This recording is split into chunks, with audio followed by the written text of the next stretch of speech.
कर्माबाई की खिचड़ी की कहानी Lord Krishna stories in Hindi. यह कहानी है भगवान कृष्ण की प्रिय भक्त कर्माबाई की। कर्माबाई बचपन से ही अपने पिता जीवनराम को कृष्ण भगवान की पूजा करते हुए देखती थी। वह कभी भी कृष्ण भगवान भोग लगाए बिना भोजन ग्रहण नहीं करते थे। जब कर्माबाई 13 साल की थी, तब एक दिन जीवनराम को तीर्थ पुष्कर स्नान के लिए जाने की इच्छा हुई। साथ में उनकी पत्नी ने भी पुष्कर स्नान की इच्छा प्रकट की। जीवनराम अपनी बेटी को भी ले जाना चाहते थे, लेकिन दुविधा यह थी कि अगर वह सब घर बाहर गए तो श्री भगवान कृष्ण को भोग लगाएगा कौन। तब जीवनराम ने इस नित्यकर्म की जिम्मेदारी कर्माबाई को सौंपी और कहा कि देखो बेटी कर्मा, सुबह भगवान कृष्ण को भोग लगाने के पश्चात ही तुम भोजन ग्रहण करना। कर्मा ने भी अपने पिता की हाँ में हामी भर दी।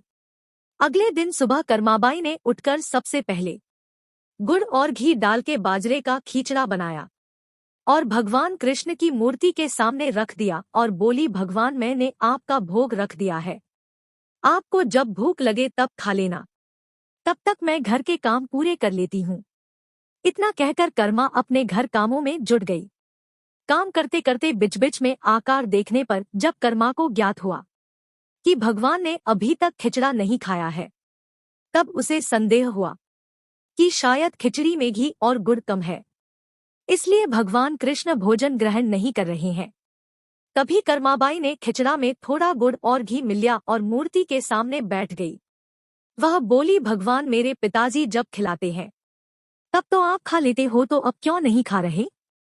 और अभी तो पिताजी बाहर गए हैं, उन्हें आने में बहुत दिन लगेंगे, तब तक आपको भोग लगाने की जिम्मेदारी मुझे दी गई है, इसलिए जब तक आप भोजन नहीं खाएंगे मैं भी कुछ नहीं खाऊंगी। इस तरह जिद पर अड्डी नन्ही कर्मा की प्यारी बातों से कृष्ण भगवान का सिंहासन डोल गया और फिर मूर्ति में से आवाज आई, बेटी कर्मा तुमने पर्दा तो किया ही नहीं, तो मैं भोजन कैसे ग्रहण करूं? तब कर्माबाई ने मूर्ति के आगे अपनी चुनरी का पर्दा किया और कुछ ही समय में कृष्ण मूर्ति के सामने रखी खिचड़ी की थाली खाली हो गई।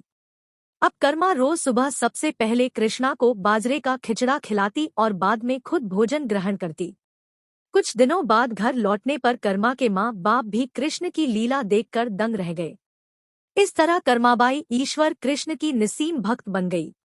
अपने जीवन के अंतिम दिनों में कर्माबाई भगवान जगन्नाथ की नगरी जगन्नाथपुरी में एक कुटिया में बस गई थी। वहां पर एक दिन कर्माबाई की कुटिया के सामने एक तेजस्वी कांति वाला बालक आया और उसने कर्माबाई से कहा, मुझे भूख लगी है माँ, खाना दो। उस वक्त भी कर्मा अपने भगवान कान्हा को खिचड़ा का भोग लगा रही थी। कर्मा ने उस बालक को भी खिचड़ा खिलाया। उसके बाद से वही बालक हर रोज कर्मा के हाथ का खिचड़ा खाने आता था। यह सिलसिला कई वर्षों तक चलता रहा। वह बालक कोई और नहीं, स्वयं जगन्नाथ भगवान थे। क्योंकि जिस दिन कर्माबाई देहांत हो गया, उस दिन जगन्नाथ भगवान की मूर्ति की आंखों से आंसू बह रहे थे और उसी रात मंदिर के पुजारी के स्वप्न में जगन्नाथ भगवान आए और अपने दुखी होने का करना बताया कि उनकी परम प्रिय भक्त कर्माबाई गोलोक सिधार गई है। मैं रोज सुबह उसके हाथ की खिचड़ी खाता था, अब मुझे खिचड़ी कौन खिलाएगा?